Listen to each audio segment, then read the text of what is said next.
नमस्कार दोस्तों, स्वागत है आपका द पॉलिटिकल टेस्ट में और मैं हूं अजय सिन्हा। दोस्तों, आज सुल्तानपुर में बीएसपी सुप्रीमो मायावती की जनसभा हुई और जनसभा के बाद जिसका बीजेपी और इंडिया अलायंस को डर था वही हुआ, यानी बीएसपी सुप्रीमो मायावती के विरोधियों के गले सूख गए हैं। दोस्तों, जो तस्वीरें, जो वीडियो सामने आए हैं, दोस्तों जन सैलाब तो बीएसपी सुप्रीमो मायावती की जनसभाओं में उमड़ रहा है, लेकिन जिस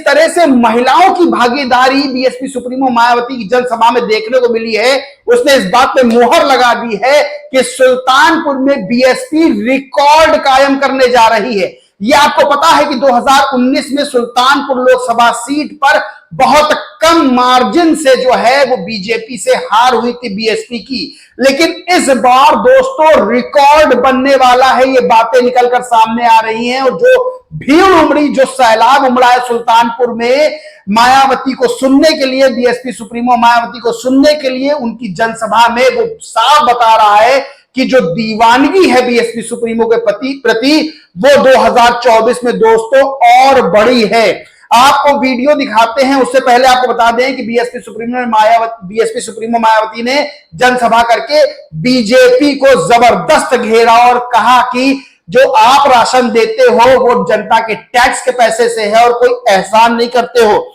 वहीं उन्होंने इलेक्टोरल बॉन्ड से लेकर कई जरूरी मुद्दों पर घेरा और सीधे तौर पर बीजेपी को निशाने पर लिया है।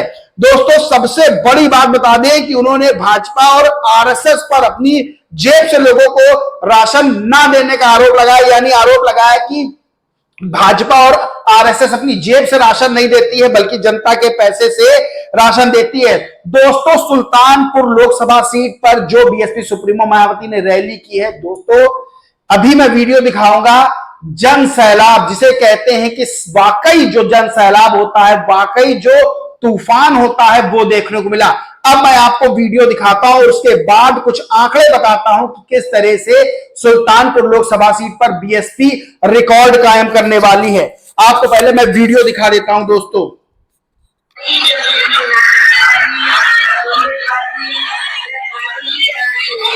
महिलाएं देखिएगा कितनी ज्यादा तादाद है।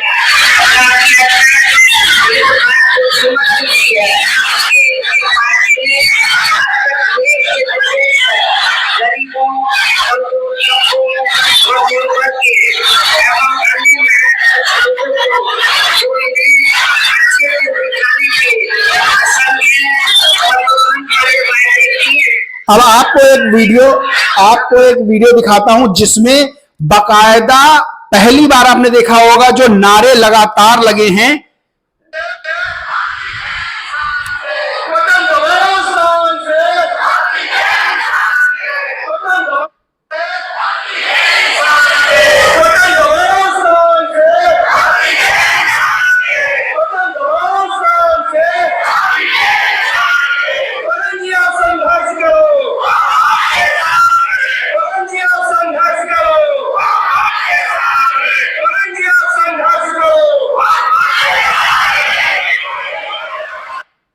ये दोस्तों रोए खड़े करने वाली, यानी रोए खड़े हो जाएं, वो जो है जो जुनून देखने को मिला समर्थकों का, जो उत्साह देखने को मिला, दोस्तों ये बताने के लिए काफी है कि इस सुल्तानपुर लोकसभा सीट पर क्या होने वाला है। किस तरह से महिलाएं, बच्चियां हाथ उठा के बात कह रही हैं कि जब कमेंटेटर जो नेता है वो कह रहे हैं कि बहन जी आप संघर्ष करो, तो वहां समर्थक कह रहे हैं कि हम आपके साथ हैं। ये बताता है कि जो लोग ये कह रहे हैं कि बीएसपी सुप्रीमो की ताकत घट गई है राजनीतिक रूप से, जो कमजोर हो गई है राजनीतिक रूप से, उनको बताने के लिए काफी है, उनको वीडियो दिखाने के लिए। वो जब वीडियो ये वाला देखेंगे तो उनको समझ में आ जाएगा कि बीएसपी सुप्रीमो मायावती की ताकत असल में है क्या। यानी आधी आबादी दोस्तों, आधी आबादी यानी महिलाएं, हमारी माताएं, बहनें वहां पर खड़ी होकर बीएसपी सुप्रीमो मायावती का दिल से स्वागत कर रही हैं। और यह बताने के लिए काफी है कि सुल्तानपुर लोकसभा सीट पर दोस्तों क्या होने वाला है, क्या जादू होने वाला है। और बीएसपी बड़ी लीड लेती हुई दोस्तों नजर आ रही है, बड़ी लीड लेती हुई नजर आ रही है। वीडियो बताने के लिए काफी है दोस्तों। कोई बढ़ाई करे, कोई कुछ भी कहे, लेकिन उसका भले ही ना माना जाए, लेकिन वीडियो तो ये बताने के लिए काफी है, वहां जो लाखों लोग मौजूद हैं वो बताने के लिए काफी है कि उस जगह पर किस तरह की दीवानगी थी बीएसपी सुप्रीमो मायावती के प्रति। अब आपको बताते हैं कि दरअसल सुल्तानपुर लोकसभा सीट पर पहले माना जा रहा था कि त्रिकोणीय चुनाव होगा, यानी बीजेपी, समाजवादी पार्टी और बीएसपी तीनों में फाइट होगी, लेकिन बीएसपी सुप्रीमो मायावती के वहां पहुंचते ही पूरा खेल बदल गया, पूरा गेम बदल गया और बीजेपी और इंडिया अलायंस यानी समाजवादी पार्टी के नेताओं के हलक सूखे हुए हैं दोस्तों। अब आपको बताते हैं कि कौन कौन चुनाव लड़ रहा है दोस्तों। पूर्व केंद्रीय मंत्री मेनका गांधी बीजेपी से फिर से एक बार सुल्तानपुर से चुनाव लड़ रही हैं। वहीं समाजवादी पार्टी ने रामभुआल निषाद को जो है वो टिकट दिया, और रामभुआल निषाद पूर्व मंत्री रहे हैं उत्तर प्रदेश में और बीएसपी सरकार मंत्री थे। और सबसे बड़ी बात आपको बता दें कि यहां पर समाजवादी पार्टी में निषाद वोट बड़ा वोट बैंक है सुल्तानपुर लोकसभा सीट पे, लेकिन वहां समाजवादी पार्टी में खटपट देखने को मिल रही है, क्योंकि वहां पहले भीम निषाद को टिकट दिया गया था, उसके बाद उनका टिकट काट के रामभुआल निषाद को दिया गया और निषाद वोट बैंक बहुत बड़ा वोट बैंक और भीम निषाद के साथ भी अच्छे खासे समर्थक बढ़ गए और भीम निषाद की नाराजगी सुल्तानपुर लोकसभा सीट पे देखी जा रही है। तो समाजवादी पार्टी का जो मामला है वहां पे डावाडोल दोस्तों नजर आ रहा है। मेनका गांधी की बात कर ले तो 2019 में दोस्तों मेनका गांधी ने चुनाव जीता था।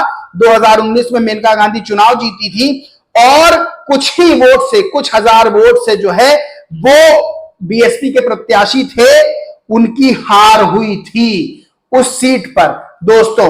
अब इस बार जो है वो बीएसपी लीड लेती हुई नजर आ रही है। ऐसा मैं क्यों कह रहा हूं दोस्तों, आपको बता दें कि सर्वे हुआ था, ये सर्वे किया था पंजाब केसरी ने, जब टिकट की बात आई थी तो जो बीएसपी के प्रत्याशी हैं, जो बीएसपी के टिकट से सुल्तानपुर से चुनाव लड़ रहे हैं, उदराज वर्मा दोस्तों, ये उस सर्वे में जब सर्वे हुआ था तो पहली पसंद बन के सामने आए थे।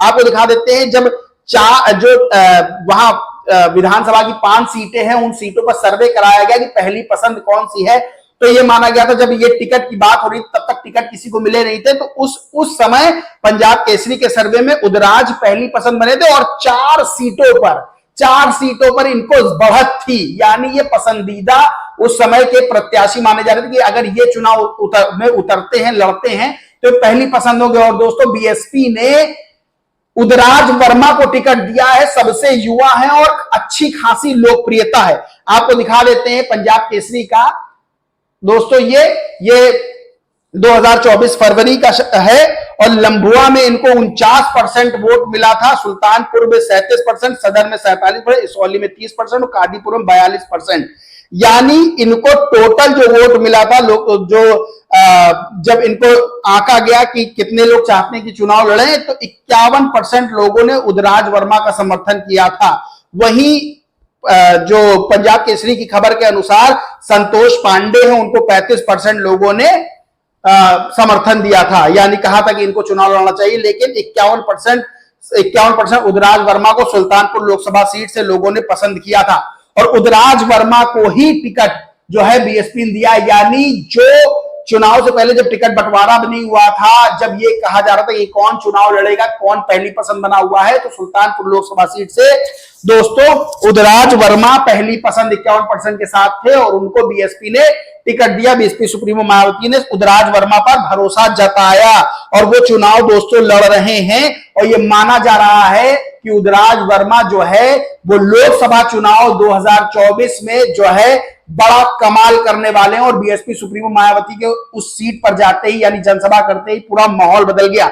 अब आपको दोस्तों बता देते हैं कि बीएसपी से जो है 2019 में चंद्रभान सिंह लड़े थे। चंद्रभान सिंह को कितने वोट मिले थे? मेनका गांधी को 2019 में जो है 4,58,281 वोट मिले थे और चंद्रभान सिंह जो बीएसपी के प्रत्याशी थे उनको 4,44,422 वोट मिले थे, यानी अगर हार जीत का अंतर जो है देख लें तो 14,000, मात्र 14,000 वोटों से बीएसपी प्रत्याशी चंद्रभान सिंह की चंद्रभद्र सिंह, माफ कीजिएगा, चंद्रभद्र सिंह की हार हुई थी और मेनका गांधी 14,000 वोटों से जीती थी।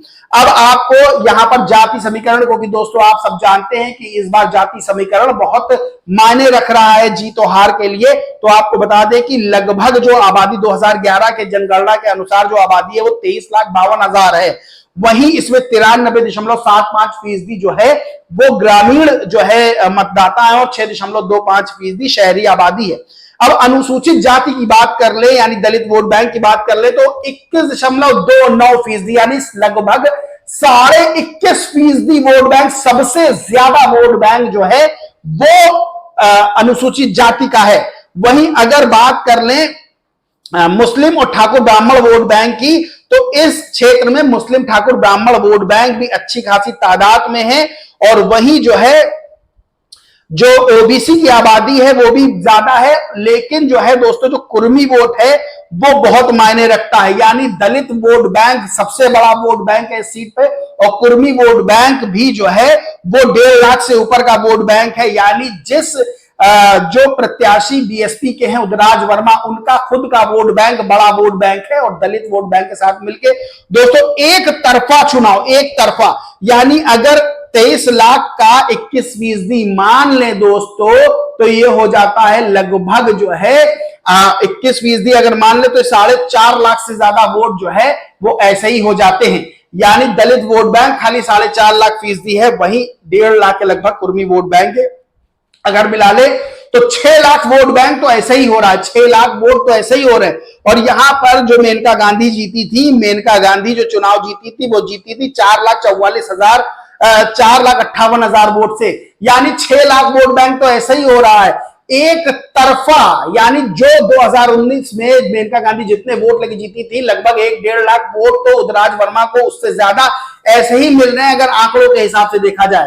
यानी सुल्तानपुर लोकसभा सीट पर यह माना जा रहा है कि इस बार जो युवा प्रत्याशी बीएसपी के हैं उदराज वर्मा वो बड़ी ऐतिहासिक जीत दर्ज कर सकते हैं और बीएसपी सुप्रीमो मायावती के वहां जाते ही एक दोस्तों बिल्कुल माहौल जो था वो बिल्कुल एक पक्षी हो गया। और सबसे बड़ी बात दोस्तों, सबसे बड़ी बात जो चीज निकल के आई वो एक और आपको वीडियो मैं दिखाना चाहूंगा। जब वीडियो में दोस्तों नारे लगे कि गठबंधन क्यों नहीं किया, तो उन्होंने कहा हमने राजनीतिक गठबंधन नहीं किया है। वहां जो नेता मौजूद थे मंच पे, उन्होंने कहा हमने राजनीतिक गठबंधन नहीं किया बल्कि सामाजिक गठबंधन किया है, सर्व समाज का गठबंधन किया है, सर्व समाज की जातियों का गठबंधन किया। और दोस्तों राजनीति में इस तरह की बात इतनी महत्वपूर्ण होती है, यानी वो भविष्य तय करती है कि भारत को एक होकर, सारे लोगों को एक होकर, चाहे किसी भी जात किसी भी धर्म का हो, सबको एक होकर आगे बढ़ना है। और जो वाकई मुद्दों की बात कर रहा राजनीतिक दल, जो नेता वाकई मुद्दों की बात कर रहा उसे जिताना है। दोस्तों वीडियो दिखा देते हैं, एक वीडियो तो ये भी है।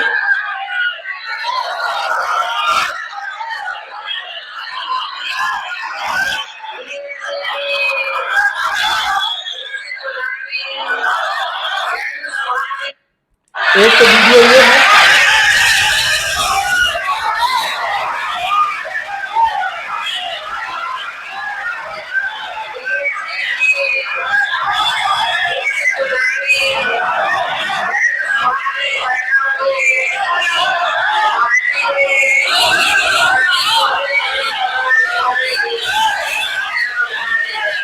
अब एक वीडियो आप देख सकते हैं समर्थकों का उत्साह, यानी वो वाला उत्साह नहीं जो समाजवादी पार्टी की जनसभा में देखने को मिला कि बैरिकेड तोड़ दिए, चप्पले जूते चले, वो वाला उत्साह नहीं। ये उत्साह जो है अनुशासित उत्साह अपने नेता के प्यार को लेकर, अपने नेता के प्रति। अब आपको दिखाते हैं वो राजनीतिक गठबंधन हमने 2019 में करके देख लिया, राजनीतिक गठबंधन हमने 2019 में करके देख लिया, राजनीतिक गठबंधन हमने 2019 में करके देख लिया, लेकिन राजनीतिक गठबंधन से लाभ नहीं होता। अगर लाभ होता है तो सामाजिक गठबंधन से होता है, भाईचारा बनता है, तो प्रदेश की सरकार बनती है। तो ये बताओ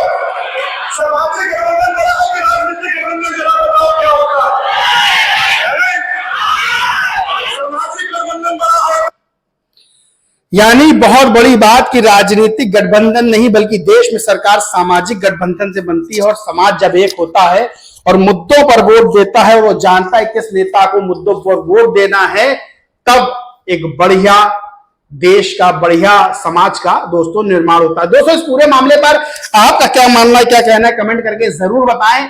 वीडियो अच्छा लगा हो तो लाइक करें, कुछ शेयर करें और चैनल को सब्सक्राइब नहीं किया है तो सब्सक्राइब जरूर कर लें और दोस्तों कमेंट भी जरूर करें।